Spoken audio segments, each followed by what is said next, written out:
পুরুলিয়া জেলার একটা ছোট্ট হল্ট স্টেশন এই বেগুনকোদর। রাত বাড়লেই বাতাসে কেমন সন্দেহজনক গন্ধ, কারা যেন ফিসফিসিয়ে কথা কয়। দিন দুপুরেও স্বস্তি নেই। শুনছান স্টেশনটায় কাদের যেন পায়ের শব্দ, কে যেন গা ঘেঁষে চলে যায়। ভারতের পুরুলিয়ার অযোগ্য পাহাড়ের গা ঘেঁষে বেগুনকোদর স্টেশন ঘিরে এমন গা ছমছমে গল্প বহু পুরনো। সবাই ওই যে বেগুনকোদর নামটা যেটা বলেছে, তো এখানে নাকি ভূত থাকে, রাত্রি হলে সাদা শাড়ি পরে রেল লাইন দিয়ে হাঁটে, তো ভূত আছে নাকি সেটা দেখার জন্য আমাদেরও একটা এক্সাইটমেন্ট কাজ করছিল। তার জন্য আমরা ইন্টারনেট খুললেই চোখে পড়বে সারা বিশ্বে ভুতুড়ে স্টেশনগুলির মধ্যে একেবারে পয়লা নম্বরে রয়েছে পুরুলিয়ার অখ্যাত এই স্টেশনের নাম। ভূতের ভয়েই 1967 সাল থেকে টানা 4 দশক এই স্টেশনে কোনো ট্রেন চলেনি।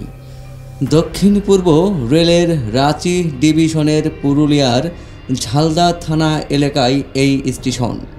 এই স্টেশন ঘিরে রয়েছে নানা গা ছমছম কাহিনী, তা নিয়েই রয়েছে নানা প্রশ্ন। বিবিসি বাংলা এই স্টেশন ঘিরেই একটি প্রতিবেদন তৈরি করেন কিছুদিন আগে। দেখা যাক এই স্টেশনকে ঘিরে অবশেষে বিবিসি বাংলা কি এমন তথ্য বের করতে পারল। কিন্তু তার আগে আমরা এই স্টেশনের ভৌতিক সেই গা ছমছম করা কাহিনীগুলো একটু শুনে আসি। সন্ধে নামলেই ওই স্টেশনের ত্রিসীমানায় দেখতে পাওয়া যায় না কাউকে। স্থানীয় ও রেল সূত্রে জানা গেছে বিকেল 5টা 50 নাগাদ বোকারো শাখার রাঁচি চন্দ্রপুরা ধানবাদ প্যাসেঞ্জার থামে, তারপর আর কোনো ট্রেন থামে না, কারণ রেল থেকেই কোনো ট্রেনের স্টপেজ দেওয়া হয়নি এখানে। একসময় পুরুলিয়ার এই স্টেশনে থামতো প্রচুর ট্রেন, সারাদিন মানুষের ভিড়ে গমগম করত স্টেশন। কিন্তু আজ সব অতীত।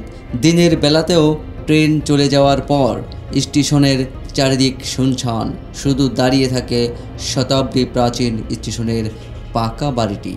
প্রবীণ সনাতন কুমার বলেন, এক সময় বড় স্টেশন অফিস কোয়ার্টার এমনকি জমজমাট বাজার ছিল, থামতো সব প্যাসেঞ্জার ট্রেন।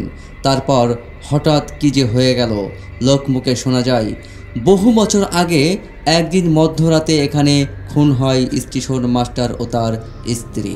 পরে স্টেশনের কাছে এক কুয়োর মধ্যে থেকে উদ্ধার করা হয় তাদের মৃতদেহ। সেই থেকেই নাকি অশরীরী কার্যকলাপে শুরু। ওই ঘটনার পর রাতারাতি পালিয়ে যান রেলকর্মীরা, বন্ধ হয়ে যায় স্টেশনে ট্রেন থামা। শোনা যায় ওই ঘটনার পর থেকেই ধীরে ধীরে পরিত্যক্ত এক স্টেশনে পরিণত হয় জমজমাট বেগুনকোদর। 1967 থেকে 2009 সাল পর্যন্ত এমনই দশা চলে। তবে এই সময়সীমায় বেগুনকোদর স্টেশন চালু করার কথা যে একেবারেই ওঠেনি এমন কিন্তু নয়। বামফ্রন্টের প্রাক্তন সাংসদ বাসুদেব আচার্য এই রেল স্টেশন চালু করার চেষ্টা করেছিলেন। তার যুক্তি ছিল, ভূতের ভয় বাজে কথা, গ্রাম থেকে অনেক দূরের ওই স্টেশনে একটা ট্রেন চলতো, সেজন্য কেউ ওখানে কাজ করতে চায় না, তাই এই ভৌতিক উপদ্রবের রটনা। তারপর 2009 সালে ফের শুরু হয় বেগুনকোদরের সেকেন্ড ইনিংস। নানা আতঙ্কের মধ্যে স্টেশন ফের শুরু করার দাবিতে শুরু হয় আন্দোলন। তৎকালীন রেলওয়ে স্ট্যান্ডিং কমিটির চেয়ারম্যান বাসুদেব আচার্যের উদ্যোগে 2010 সালে আবার খোলে বেগুনকোদর স্টেশন স্টপেজ। দেওয়া হয় 3টি প্যাসেঞ্জার ট্রেনের। পুরনো স্টেশন বাড়িটাকেই রং করে খুলে দেওয়া হয় শুধু প্যাসেঞ্জার হল্ট হিসেবে। তাহলে এখন ঠিক কী অবস্থায় দাঁড়িয়ে রয়েছে বেগুনকোদর? এখন কি আর তা পশ্চিমবঙ্গের সবচেয়ে কুখ্যাত ভৌতিক স্টেশন নয়? বাস্তব বলছে ছবিটা আজও খুব একটা বদলায়নি।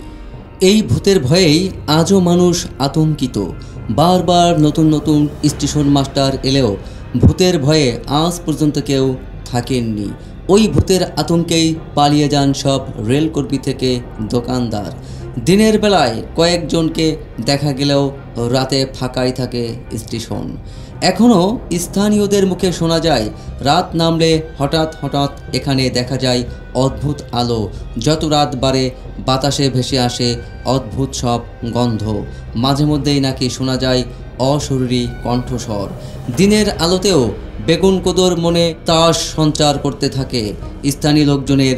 দিনের বেলাতেও অনেকেই নাকি কানের কাছে মানুষের গলা শুনে চমকে উঠেছেন অনেকে। চারপাশে তাকিয়ে কাউকেই নাকি দেখা যায়নি। অনেক সময় আবার লোকজনের গা ঘেঁষে চলে গিয়েছে অশরীরী কেউ। আচমকা ধাক্কা খেয়ে সচেতন হয়েছেন কেউ কেউ, কিন্তু যার সঙ্গে ধাক্কা লাগলো তার দেখা মেলেনি। এমনই নানা গল্প স্থানীয় লোকজনের মুখে মুখে ফেরে। এখনও সন্ধ্যার পর স্টেশন বিল্ডিংয়ের ত্রিসীমানায় দেখতে পাওয়া যায় না কোনো গ্রামবাসীকে। দর্শক, এমন ভয়ঙ্কর ভুতুড়ে স্টেশনকে ঘিরেই বিবিসি বাংলার এই আয়োজনে কি থাকছে, কি তথ্য তারা পেল, আমরা চলুন একটু দেখে আসি বিবিসি বাংলার এই প্রতিবেদন থেকে। ভূতের যে কোনো অস্তিত্ব এটা আমরা স্বীকার করি না, হ্যাঁ, তাই সেটাকে এই প্রমাণ করার জন্য আমরা কিন্তু 4-5টা ভাগে ভাগ করে আমরা, এবং বিভিন্ন রকম ক্যামেরা নাইট ভিশন ক্যামেরা নিয়ে আমরা ক্যামেরাও লাগিয়েছিলাম আর কি। হঠাৎ করে 3-3:30টার দিনে অস্বাভাবিক কিছু আওয়াজ আমাদের কানে এলো আর কি, এবং সেই আওয়াজটা আসছিল এই যে এই প্রান্ততে আর কি, ঠিক মানে উত্তর পশ্চিমের এই কোণাটা থেকে আওয়াজটা আসতে শুরু করলো। মানে একটা পিকুলার, না মনে হচ্ছে শিয়ালের আওয়াজ, না অন্য ধরনের আওয়াজ, আমাদের কাছে কিন্তু বেশ ভয় জাগানো একটা আওয়াজ আজকে আসে। হ্যাঁ, সে আওয়াজ বরাবর ছুটতে শুরু করলাম এই মাঠ দিয়ে শুরু করলাম। এবং এখন যে মাঠের এই অবস্থা দেখছেন, সেখানে প্রচুর ঝোপঝাড় ছিল।